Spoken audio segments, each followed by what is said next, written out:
बात उत्तर प्रदेश की, जहां भर्ती परीक्षाओं में पेपर लीक की घटनाओं पर लगाम लगाने के लिए योगी आदित्यनाथ की सरकार ने फुल प्रूफ प्लान बनाते हुए नई नीति जारी की।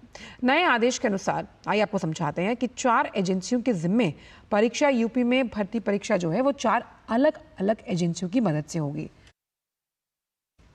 वहीं परीक्षार्थी को अपने गृह मंडल के बाहर परीक्षा देने जाना होगा। तो 4 लाख से अधिक परीक्षार्थी होने पर 2 चरणों में परीक्षा है और प्रत्येक पाली में 2 या अधिक पेपर सेट जरूर होने चाहिए। प्रत्येक सेट के प्रश्न पत्र की छपाई अलग अलग एजेंसी के माध्यम से होगी। वहीं पीसीएस परीक्षा को एक ही पाली में करने की छूट रहेगी। रिजल्ट बनाने में धांधली को रोकने के लिए आयोग और बोर्ड में ही ओएमआर शीट की स्कैनिंग कराई जाएगी। ओएमआर जो शीट है उसके 3 सेट होंगे। मूल प्रति आयोग और बोर्ड के पास, दूसरी कॉपी कोषागार और तीसरी कॉपी अभ्यर्थी को दी जाएगी। यानी एक फुल प्रूफ प्लान बनाया गया है। और इतना ही नहीं, पेपर लीक से बचने के लिए योगी सरकार ने प्रश्न पत्र में गोपनीय कोड का भी प्रयोग करने का प्लान बनाया। प्रश्न पत्र के हर पन्ने पर सीक्रेट सिक्योरिटी साइन होगा। जैसे यूनिक बार कोड या क्यूआर कोड होता है, एक यूनिक सीरियल नंबर होगा। इन कोड की मदद से जरूरत पर उसकी सीरीज के बारे में जानकारी प्राप्त की जा सकेगी। वहीं प्रिंटिंग प्रेस के चयन की अगर हम बात करें तो वहां पर भी गोपनीयता बरती जाएगी। वहीं प्रिंटिंग प्रेस 24/7 जो सीसीटीवी कैमरे हैं उनकी निगरानी में होगी, ताकि किसी भी तरह की कोई गड़बड़ी ना हो। प्रिंटिंग प्रेस में आने वाले हर शख्स की जांच की जाएगी।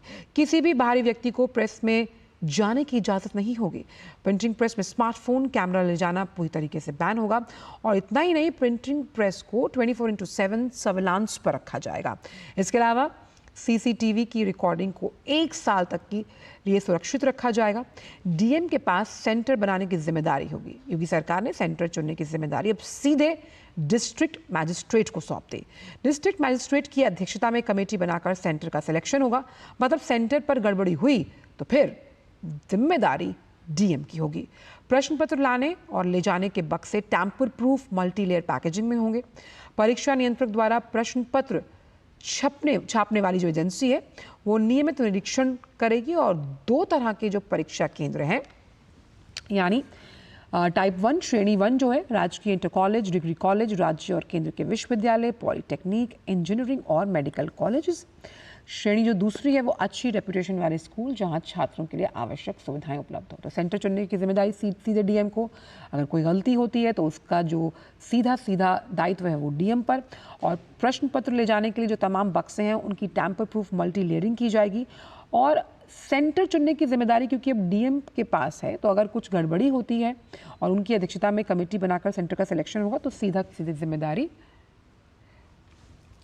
योगी सरकार ने सेंटर सिलेक्शन का क्राइटेरिया भी तय किया। इसके अनुसार एग्जाम सेंटर को 3 साल परीक्षा करने का अनुभव होना जरूरी है। और परीक्षा केंद्र पर सीसीटीवी चालू अवस्था में होना अनिवार्य है। परीक्षा शुरू होने से लेकर परीक्षा के खत्म होने तक सीसीटीवी ऑन रहेगा। इसके लिए लाइट के साथ साथ जनरेटर की भी व्यवस्था की जाएगी। परीक्षा केंद्र के बिल्डिंग में बाउंड्री वॉल होना अनिवार्य है।